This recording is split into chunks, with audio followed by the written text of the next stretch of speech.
Hi, I'm Tyson Franklin, and welcome to this week's episode of the Podiatry Legends podcast, a podcast designed to help you feel, see, and think differently about the podiatry profession. This episode that you're watching right now is a solo episode, so I'm not going to have a guest. And I've actually shot this particular introduction video at the beginning of this YouTube video after I actually recorded the podcast. So if you listen to the podcast and you're watching the YouTube video now, you'll see there's a little bit of difference in what I'm actually saying. The reason I'm doing this is, or the reason for this particular podcast is to review my trip that I just recently took to America and what my takeaways were. And I visited Wisconsin, Illinois, and also Arizona. Reason for going to Arizona, I was going to my favorite event on my calendar, Business Black Ops, which is an amazing 4-day event that I went to in Tempe, Arizona. And usually when I travel, I just take each day as it comes, always learn something. But I thought with this particular trip, I would go away and each day I was going to note down something that I learned, something that I took away or something new that I experienced that I hadn't done before. And each night I would sit down in my motel room and I actually write it down. And I thought this could be interesting for a podcast afterwards. So like I said, I've already recorded the actual podcast. This video now is just for the beginning of this YouTube video. And I was surprised how much I actually learned from this trip. And when you sit down, you really give it thought and you think about what you went through for the day. It is amazing what you can learn each and every day when you actually approach the day with intent. So this video or this YouTube video, as you're going through it, you'll notice it's not going to be me talk. Oh, it's going to be me talking all the way through it, but not seeing me talking like this. It's just going to be the audio. But what I'm going to do is play bits and pieces. I'm going to show and add photos throughout my trip as you go along. So I hope you enjoy it. Sit back. And so I opened it up just trying to explain how the first day actually unfolded. So, okay, I hope you enjoy it. Bye. So my total travel time from leaving home to arriving at my hotel in Brookfield, Wisconsin, was about 34 hours. So I pretty much had to go Cairns, Brisbane, LA, Chicago, and then Chicago to Milwaukee. And I tell you, the first part of the trip, Cairns to Brisbane, LA, that went really smoothly. And even entering the US was seamless. Everyone was extremely friendly, more so than previous trips, I thought. So I'm not sure if that had to do with numbers being down over the last few years. But once I was in the US, I had a 6-hour layover in LA before flying 4.5 hours from LA to Chicago, where I had another 2.5-hour layover before flying on to Milwaukee. And a lot of people ask me, why are you going to Milwaukee of all places? Well, to shed some light on this, I was catching up with a good friend, Jeff Peterson, who owns an online music business called Interstate Music. You can go and check them out online if you want to. Now, I'll go into more detail about Jeff and his business a little bit later on. But Jeff had organised 2 of his team to meet me at the airport and to take me to my hotel. So big shout out to Hunter and Grace for doing that. Thank you very much. When we got to the hotel, though, I had to wait, I think it was about 2.5 hours before I actually got my room. And here is my first big takeaway. Now, I totally understand that rooms cannot always be ready when you arrive. And sometimes delays happen, but I was initially told just to take a seat and it wouldn't be too long. But when you've just flown 34 hours, waiting 2 hours feels like forever. And the manager eventually said there was a problem because the room wasn't booked using a corporate card. And if they had, I would have got my room sooner. In my head, I'm thinking, what is the difference? And I know Jeff had booked my accommodation using a corporate card. So I came to learn afterwards that the hotel had been taken over by new management, and there was obviously there was a definite breakdown in communication between the reservations and front desk. Anyway, I didn't get angry or frustrated in these situations. Instead, I just used them as learning opportunities, which I think everyone should. Firstly, there was no apology. Not that I wanted one, but Jeff uses this hotel a lot. And I mean, he is an ideal customer. And it wasn't the first time they had made this error. And I think he actually deserved an apology. And I know in business, there can sometimes be a breakdown in communications between various departments, and even in a small podiatry business, between the podiatrist and the receptionist. But when an obvious mistake happens, and you know it's the business's fault, own up to it and ask, what can I do to make this right? Secondly, it was obvious I was not local. And to travel from Australia, it is going to be a long flight, especially as I was heading from the West Coast also towards the East Coast. I think as a hotel, they should make an attempt to be more aware of where their customers are actually traveling from and try and make some allowances for this. Like in my podiatry business, we always paid attention to how far our patients were traveling, because the last thing we wanted to do was not make allowances for someone who may have traveled 2 or more hours to come and see us. And you can't just assume that all your patients live around the corner. What was funny, while I was waiting for my room, I went for a walk to a local grocery store, and the guy that served me said, "Oh, are you from Australia?" And I said, "Yeah, I am." And his response was, "Oh, you must be tired after such a long trip." I told him he should be working for the hotel, and we both had a bit of a laugh about that. As I mentioned before, my reason for visiting Milwaukee was to meet up with a friend, Jeff Peterson, who owns Interstate Music.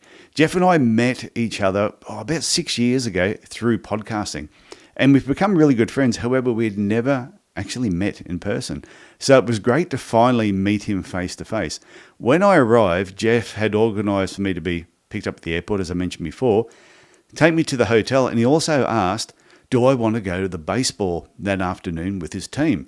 Now, I had never been to a live baseball game before. I must admit, I was pretty excited. Even though I was tired, I was excited.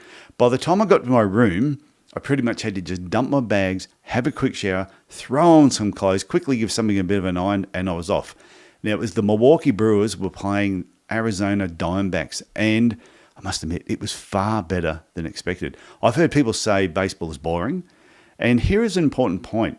I could have said no to going to the baseball because people say it's boring, and I was really, really tired.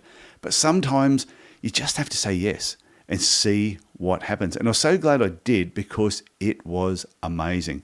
The crowd was having a lot of fun. I watched people dress up in sausage. There were people inside sausage costumes or wiener costumes, and they had to do this race around the field, which was a little bit odd. Now, let me explain how the game unfolded. I think this was really, really important. The home team was up by 1 going into the 9th and final innings. I'll just point out, it was a low-scoring game, so to be up by 1 was a good position to be in, and the home team was batting second. But going into the 9th innings, this is what I noticed. The home team played not to lose instead of playing to win. While they played safe, the other team played with desperation, because they needed to if they wanted to win the game or stand any chance to at least putting the other team into bat. In the end, playing safe and trying not to lose, I think, cost the Brewers the game that afternoon. But this doesn't just happen in sport. I've seen this in business as well. Some businesses think they don't need to keep pushing as hard as they had previously because, they think they've made it. They feel that they can just coast for a while. But, and here's the big takeaway, if you stop doing what made you successful in the first place, it will have an impact on your future success. Another thing that was really cool at the baseball, though, was the crowd singing at the end of the 7th innings. I had not seen this before. I thought it was really funny. And I was told it was a tradition, and the whole crowd got involved. And as you can tell, there's a lot of laughter going on. There's a lot of clapping. The crowd, I tell you, they were right into it. And I must admit, I think I sang a few verses as a trip. Well. So another takeaway from the day was how positive Jeff's team was and how much they endured him as an employer. And it wasn't just because he gave them the afternoon off and paid for the tickets to go to the baseball, which is pretty cool for him to do. There was genuine respect, and I tell you, it was so good to see. If you currently employ people, how do they talk about you when you're not there? Is it positive? Do they respect you and respect your business? Do you enjoy each other's company, or do you sort of have an employer-employee culture and the two shall not mix? I think it's important to have a great relationship with your team, both inside and outside of work. Now, maybe that's just me. And I know some people don't do that, and they also seem to be the same businesses that have staff leaving on a fairly regular basis. Also, I want to take this opportunity to give a big shout out to the team at Interstate Music. Hunter, Grace, Sam, aka Hot Chowder Nipples, there's a long story behind that one, Ryan, Mindy, Kaylee, and Trish, thank you for making the afternoon at the baseball and my time at Interstate Music memorable for all the right reasons. Now, can you believe that this was my first day?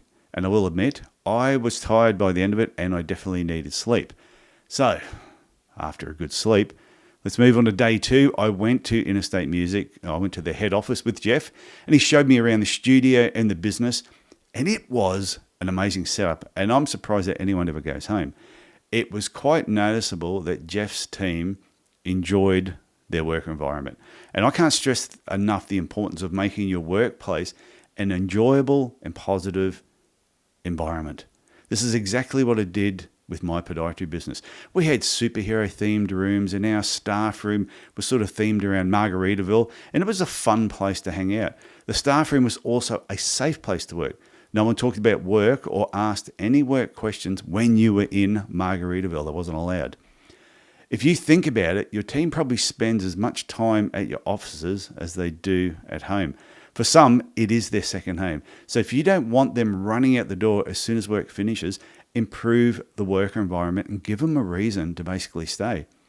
At Interstate Music, not only is there a full music studio there, there's also an area that holds up to about 200 people where they bring performers in to perform live. Fortunately for me, on my second evening, Jeff had flown in singer-songwriters Mark Nesler and Tony Martin from Nashville, Tennessee.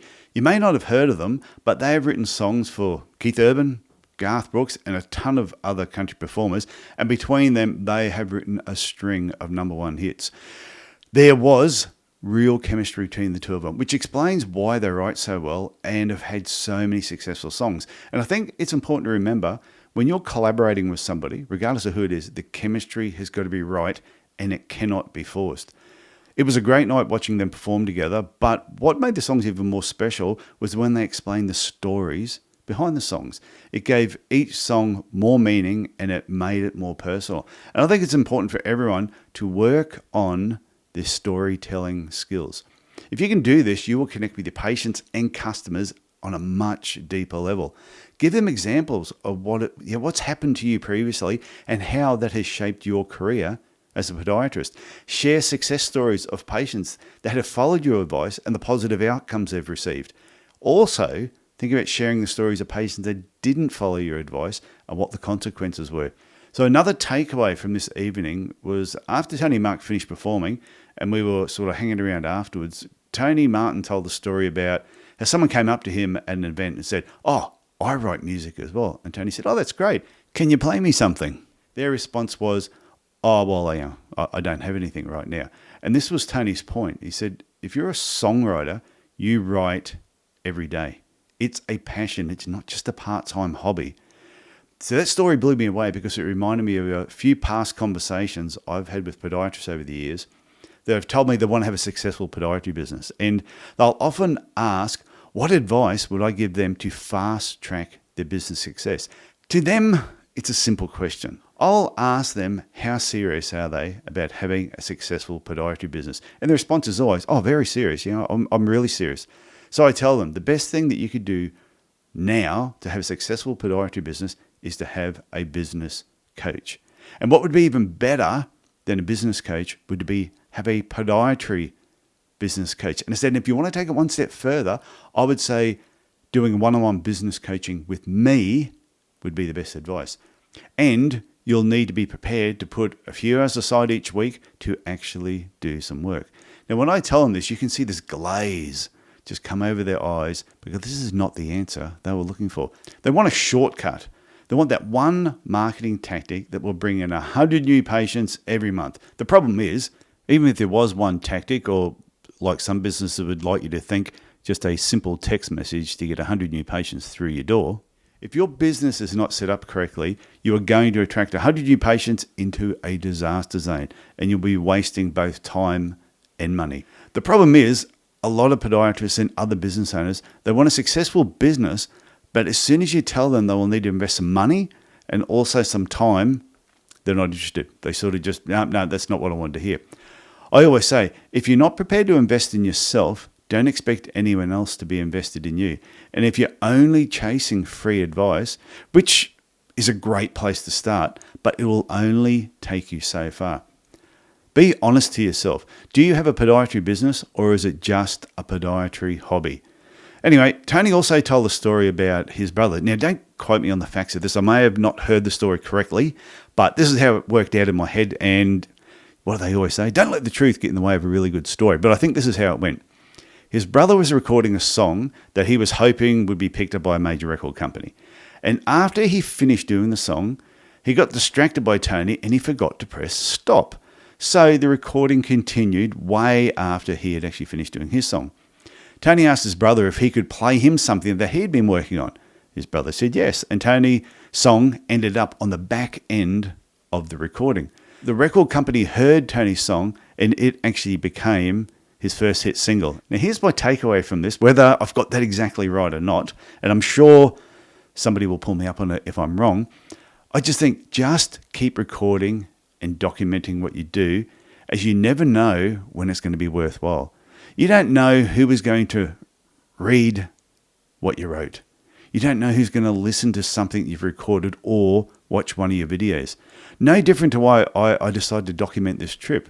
There could be something I say on this particular recording, which could be that one thing that lights the fire in somebody's belly and makes them do, or helps them do, something amazing. In my bio, I always say that I'm not going to find a cure for cancer, but one day I hope I inspire someone who inspires someone who does. And I'm just one small sort of cog in this whole big machine.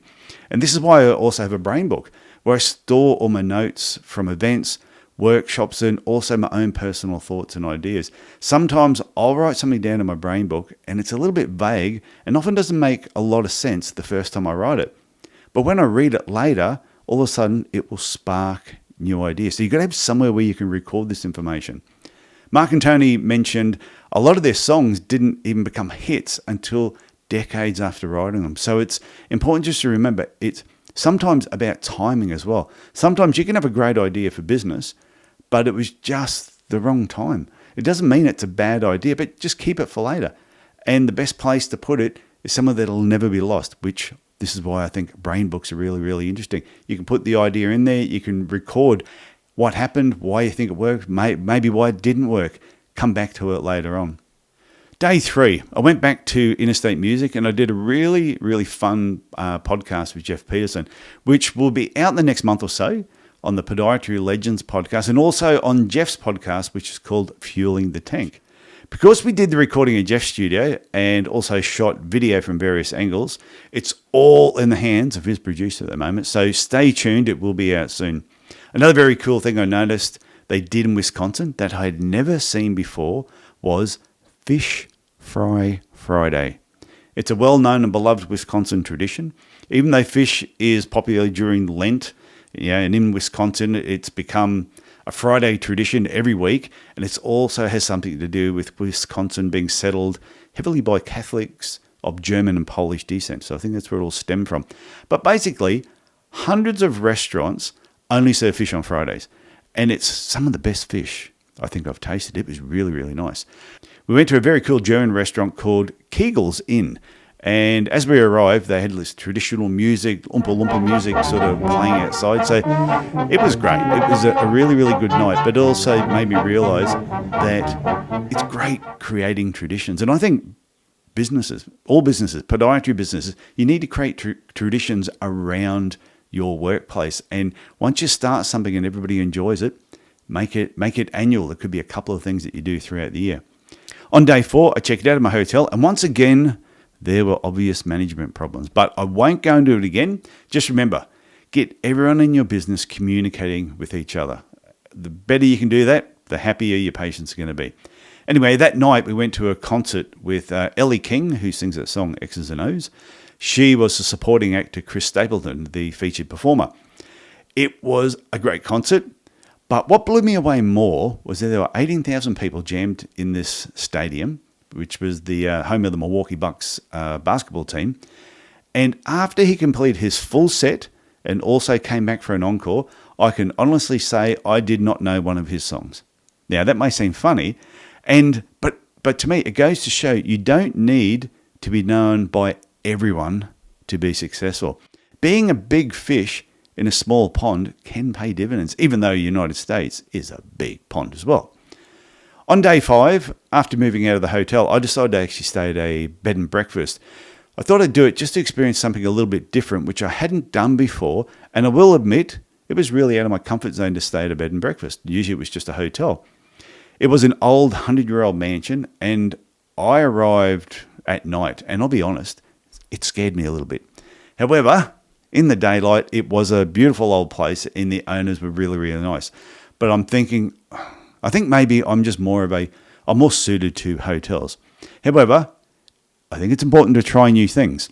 On day 5, I jumped on a train and travelled about an hour south to a town called Glenview, which was in Illinois, which is about 25 minutes north of Chicago. And I was catching up with Remy Stankus, also his wife Stephanie I met, Patrick McEnany, and Pete Lovato. Now, Remy and Patrick have been on the Podiatry Legends podcast before. Remy was on episode 114, and it was titled Australian Podiatrist Does DPM.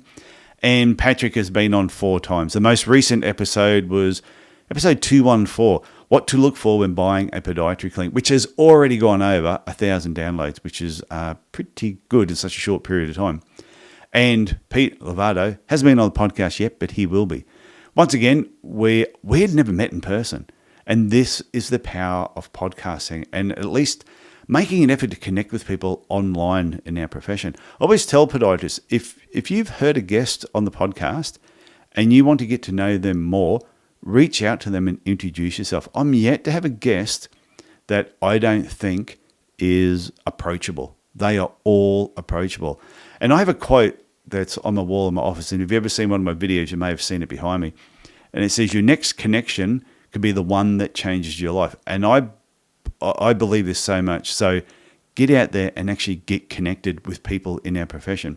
Remember when I mentioned poor communication at the hotel? Well, when I was getting the train back to Milwaukee after having dinner, which was supposed to depart at 8:27 p.m., the train didn't end up arriving until 10:30 p.m. I was just over 2 hours late.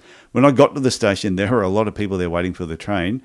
But as the hours went on, people began to leave. Everyone's looking at the phone. Nobody had any idea what was happening.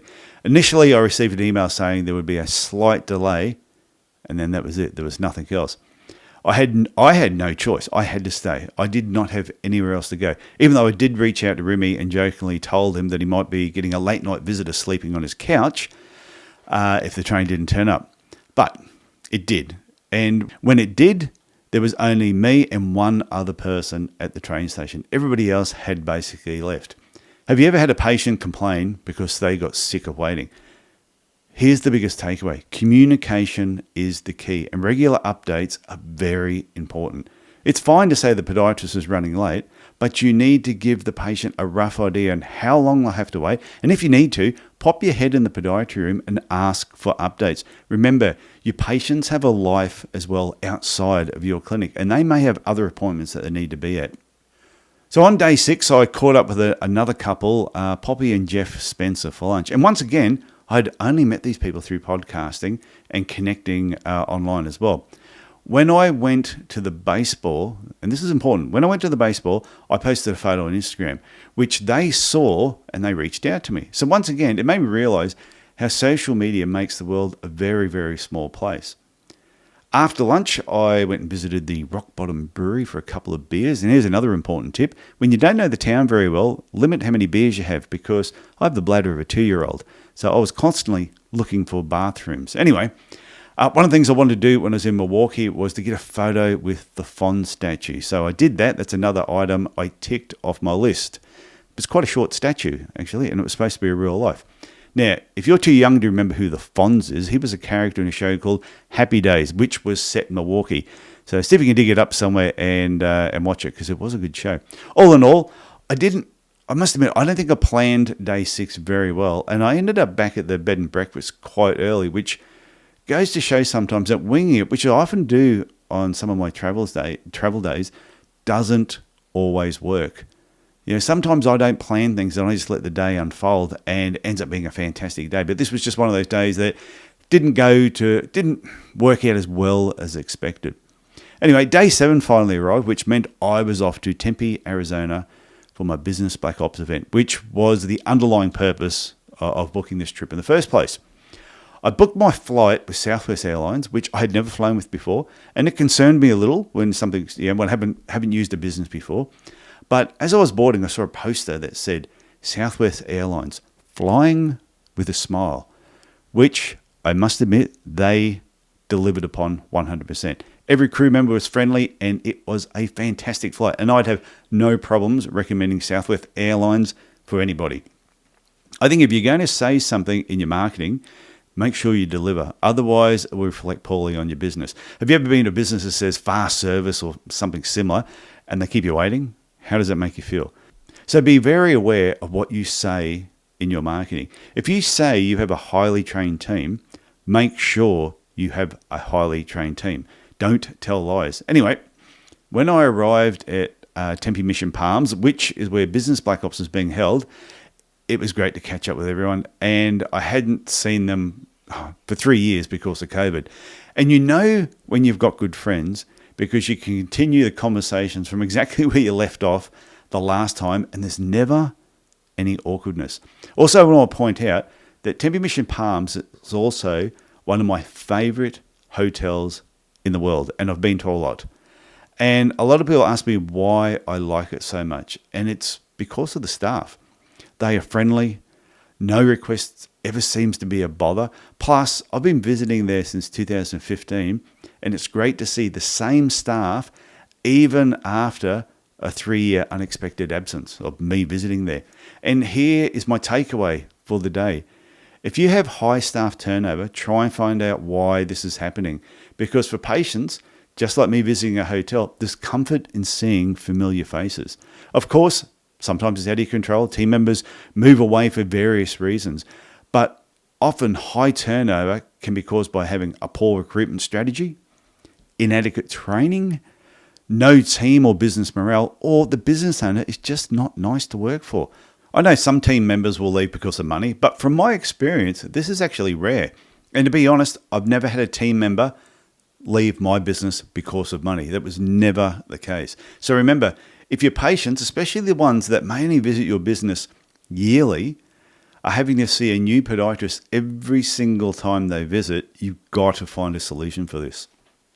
All right, let's get on to day 8. Business Black Ops is a 3-day event, which usually runs from Thursday through to Saturday. However, they also have an invite-only VIP day on the Wednesday before the official event starts, usually to cover specific information that will be covered over 3 days, but at a much higher level of thinking.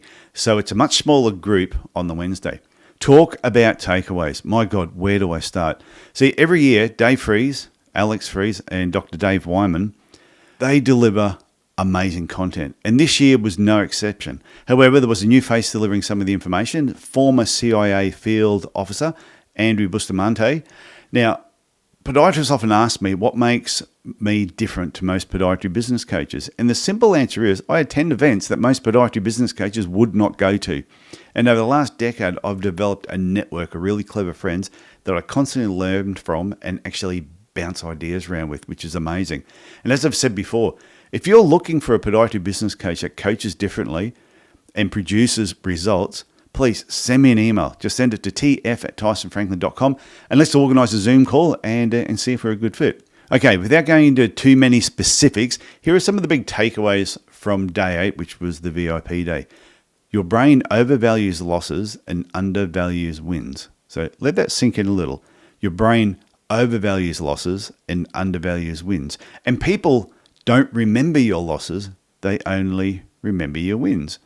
And the more attempts you take, the luckier you will be.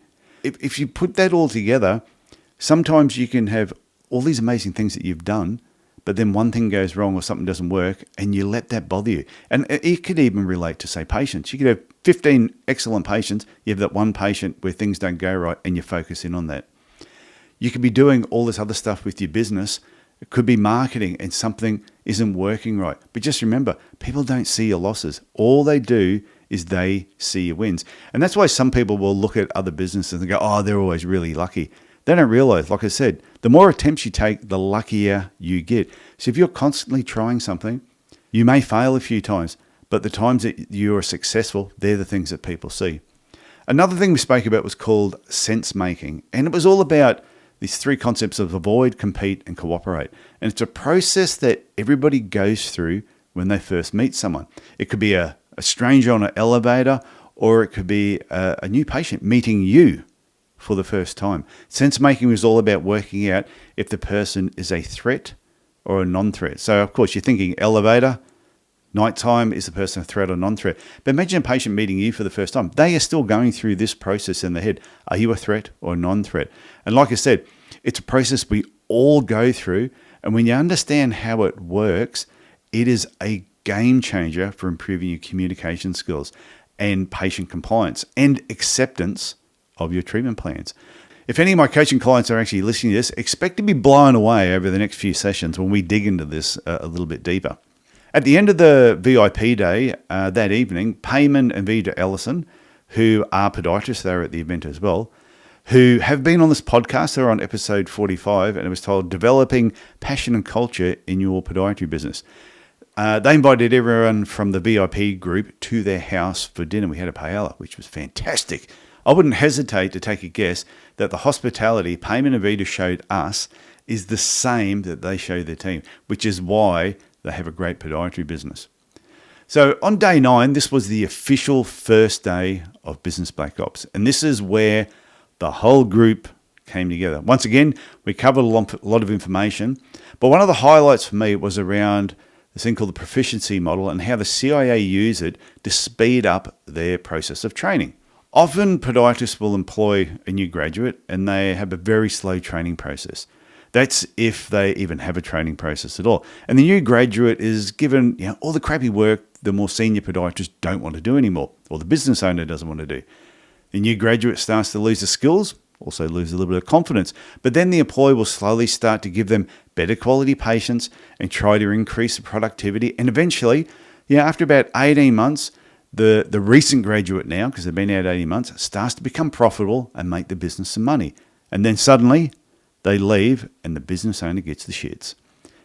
There is a better way, and this is where the proficiency model comes in, and also the finding the right team members with the right skill set. Imagine being able to take a new graduate and within 3 months have them performing as good as, if not better than someone that had been in your business for 5 years. This is exactly what I used to do with my podiatry team, which means if I can do it, it means you can do it. You just need to put the training processes in place, speed up the training. Because I tell you right now, if you can get them profitable after 3 months and they stay with you for 2 years, you've got 21 months of really productive team members instead of training them over 18 months and only getting productivity for 6 months. Let that sink in as well. So on day 10, which was Business Black Ops Day 2, we dug deep into that whole know, like, trust model and how this relates to buyer's remorse and, for podiatrists, potentially unhappy patients or patients that never come back to complete the treatment plan or to pick up their orthotics. It's funny, I don't know if this has ever happened, but in my clinic, rarely did it happen.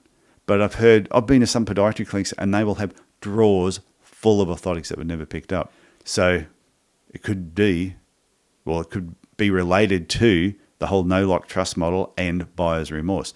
We also discussed inconsistency and how inconsistency kills trust. In my book, It's No Secret There's Money in Podiatry, and if you don't have a copy by now, what have you been waiting for? I talk a lot about inconsistency in that book. For example, you go to a hairdresser and you get offered a coffee, but the next time you visit, you don't get offered a coffee. This inconsistency is a killer, and it might seem like something really small, but I've always say, if you can't deliver the same service each and every time a patient visits your podiatry business, then maybe you shouldn't be doing it. In your business, do you offer coffee, tea, or maybe just water? Do you offer it every time, or only if the patient arrives early, or only if you're not busy? Like I said, if you cannot offer it consistently, don't offer it at all. In my podiatry business, we had in our waiting area, we had a small fridge glass door and it was fully stocked with water bottles. And every time a patient arrived, we would tell them to help themselves if they need to drink. Most patients said thank you and grabbed a bottle. The odd greedy patient would say thank you and put about 4 bottles in the bag. But who cares? In the end, it all worked out. Plus, it had our logo on the bottle as well. So while they were out and about drinking it, it was also promoting our business. We also spoke about what they call about intelligence gathering and why you should gather information about your competition, especially if you can use this to help your patients better. Intelligence gathering is not about obsessing over them, but being aware of what they are doing. And if you know you're better in a particular area or delivering a specific type of treatment, then you should go after it. I was also invited to speak on the second day, which is great. My presentation was titled, "What will your revenue be in the future and how can you get there faster?" Everyone said they loved it, which is always good to hear because I put a lot of hours into putting it together. I'm also going to do this presentation again in a webinar in the not too distant future, so just keep an eye out for that. On the second day in the afternoon, and we do this every year, we jumped on a bus and we head out to Dave Freeze's ranch in Cave Creek, which is about 32 miles, 52 kilometers from Phoenix.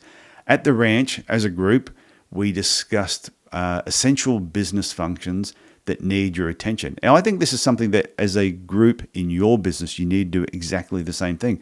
Talk about your marketing, accounting, sales, HR, retention, fulfillment, customer service, systems development, and the all-important pricing. You need to be reviewing your pricing on a regular basis, and don't use the excuse that, oh, my patients won't pay that, or no, I live in an area, that's a low socioeconomic area. These are just excuses. You need to be reviewing your prices on a regular basis because everything else is actually going up. So sit down with your team and actually discuss this information. In the evening, when we're at Dave's ranch, he usually brings in a caterer. He has had food trucks in the past, but this year we had a caterer. And we eat under the stars in the desert, which is a truly memorable experience. And I tell you, so many stars. There are a lot of stars up there. We also pull out the guitars and have a bit of a bash around the fire. Now, I'm not the best guitar player, but I do my best to try and keep up with the Foster boys. That's Tom and Chad Foster. And it had been, I think, 3 years since I played the guitar with these guys. And I had the best intentions to get better. But I think I left my run just a little bit too late. And there was a really good lesson there for me because it made me realize if you really want to get better at something, you've got to block out time to get it done. Otherwise, let's be honest, stuff gets in the way. Life happens. You've got to make it a priority. So now I've got my guitar practice blocked into my schedule and I am going to rock the desert in 2023. Now on to day 11, which was the final day of Business Black Ops. We learned about price elasticity and the value through the eyes of the consumer. They used Starbucks as an example, which I think was a great example to use because we could all relate to it. Basically, Starbucks sells coffee, just like many other coffee shops. Coffee is a product, but then they add service. They create a common language like tall and grande. Around this, they build a community and also they create a culture.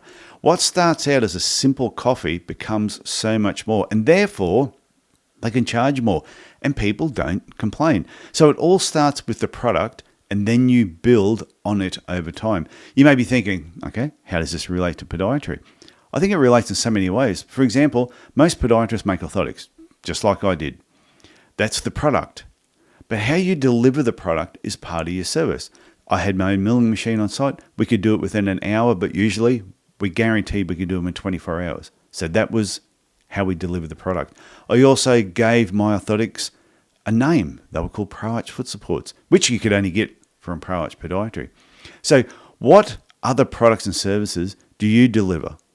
Find out what they are and then build on them over time. On the final day, we also had Master Somnath Sikgar, and he is a 6-dan black belt in Taekwondo, and he did a talk that was titled The Fury of the Patient Man, which was absolutely brilliant. The biggest takeaway for me had to do with passion. Some said passion is a willingness to suffer for what you are passionate about. And if you create systems in your business based on your passion, they will fail because your team don't want to suffer. That actually makes sense. And I did an episode about why podiatrists are leaving the podiatry profession. And most of them mentioned how much they were overworked by their employer. Some mentioned money, but for most, it was the intensity of the work. I've heard some employers say, well, in my day, and they would go on to explain how poorly they were treated as new graduates, and they feel they must do the same to their employees. Then they will say, well, if they were passionate, it wouldn't bother them. I don't think this is necessarily true. Another thing Som mentioned was weak point training, and it's do what you like least first and do it often.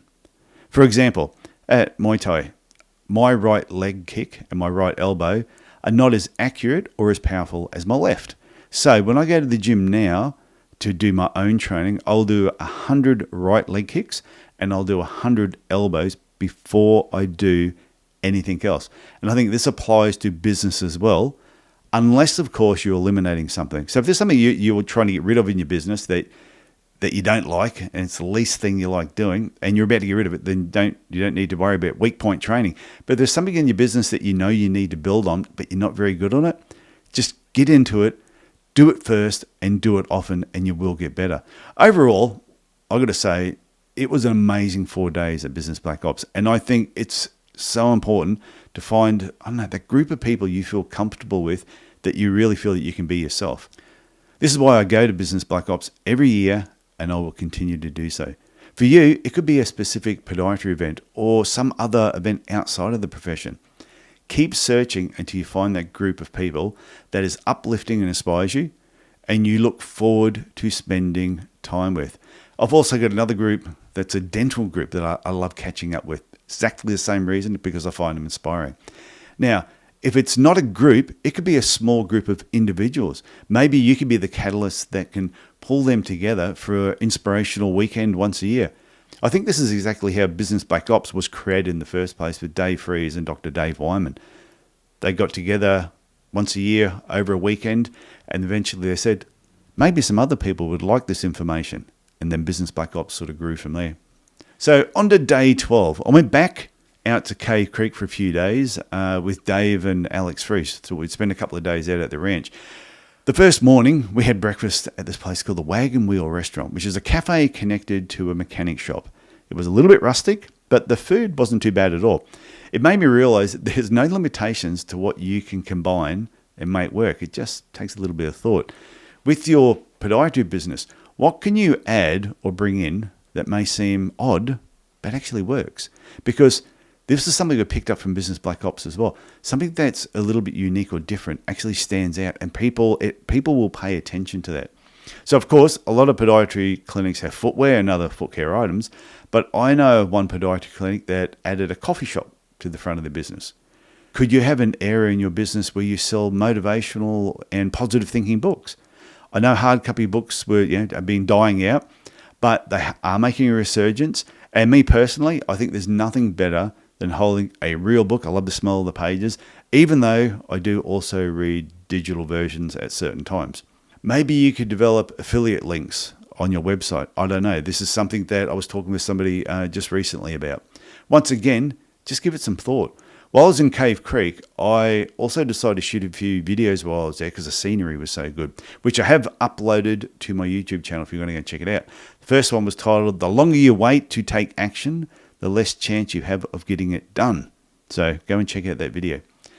On that night, we went back out to Payne Vidra's place again for a 14-hour, well, we went there for dinner, but we went there for a 14-hour smoked brisket.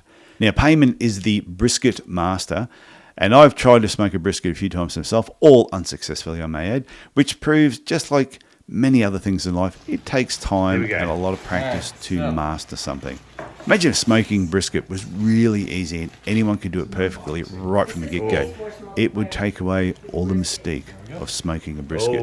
No different to setting up a podiatry business. It takes time to master the basics, but when you do, it definitely pays dividends. 14, yep. Still hot? Should be about 200 right now.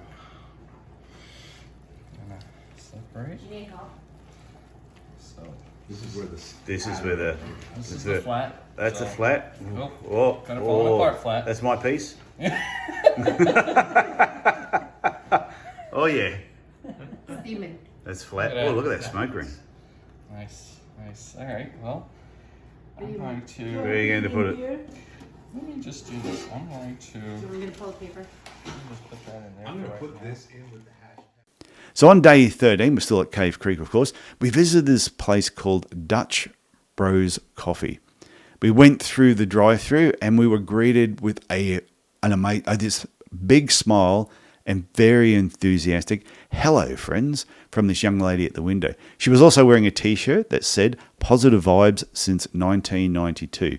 Now, if you go and take a look at the Dutch Bros website, this is all part of the brand and part of the training. However, you still need to hire the right people to deliver that welcome just the way you want it.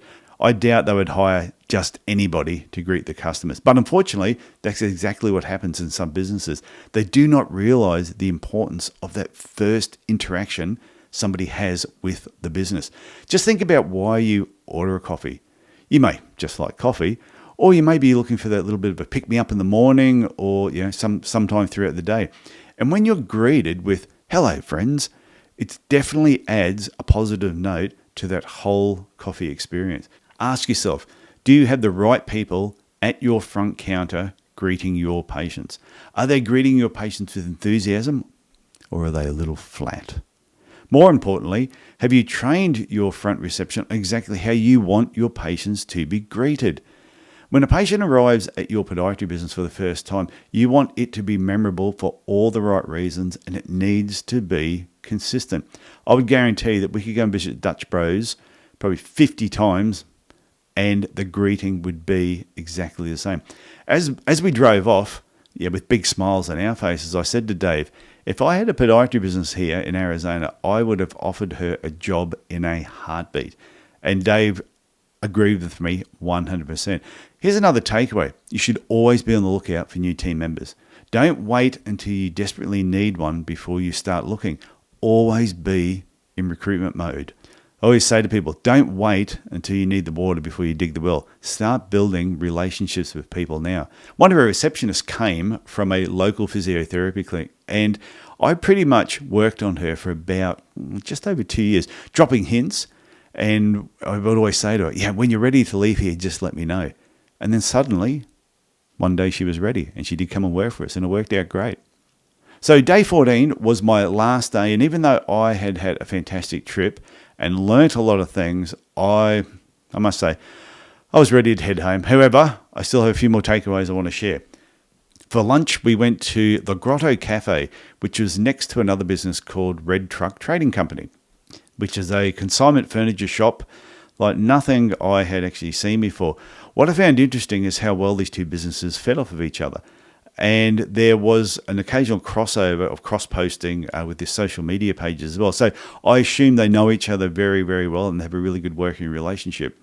Now, I think it's important, especially when you're looking for a new location or a second location, to take note of the surrounding businesses and think of ways that you could potentially work together before you actually agree to take that space. Now, I know some podiatrists get really excited if there's a physio or a chiropractor nearby, but realistically, how often do they refer these days? Years ago, I did have a few physios and chiros that used to refer a lot of patients to my business. But as time went on, the referrals slowly decreased. And when I talk to podiatrists now, most tell me that the referrals are very few and far between. Maybe a different type of business would be a better fit. So if you've got this far in the recording, which I know has gone a lot longer than I thought it was going to go, I hope you've enjoyed what I've shared and you found some of my takeaways useful for your business. I do think traveling with intent, or the intent of wanting to learn something new every day, did make my trip far more enjoyable and memorable. And as I said previously, I knew Business Black Ops was going to be amazing for me. It was going to be great for my one-on-one coaching clients and also the next group in my upcoming 12-week podiatry business reboot, which is kicking off in February 23. By the way, if you've thought about registering for the 12-week podiatry business reboot, get on board. The first reboot group I did started back in 2019, and since then, it has evolved into an incredible program that will definitely change the way you run your podiatry business. The next group I'm about to start is Group 8. So it has really evolved over the last 3 years. I don't think there's any other business training program that is 100% specifically designed for podiatry businesses and is delivered by a podiatrist. Anyway, before I finish up, I just want to quickly share 2 more things. Firstly, you don't need to go overseas to use this method of learning. Approach every day with intent. Keep your ears and your eyes open to everything that goes on around you and ask, how can I apply that to my podiatry business? And if you ever catch yourself saying, oh no, that wouldn't work for me, give yourself a slap and instead ask yourself, how can I make that work for me? And finally, and this may be a personal takeaway, whenever you travel, take note of what you packed and did not end up using. And then the next time you travel, ask yourself multiple times if you really need it, especially if you've packed it before on trips and you've never used it. Because remember, every item you pack adds weight to your bag. So thank you for listening. And if you have any comments or feedback, I would love to hear from you. Just send me an email, tf@tysonfranklin.com. And if you really enjoyed this podcast, please leave a 5-star review on Apple Podcasts and tell your podiatry friends about the show. Unless, of course, you have no friends. You know that is a joke. I am only joking. So that's it from me this week. I want you to look after yourself, look after your family, and I will talk to you again next week with another amazing podiatry guest. Bye.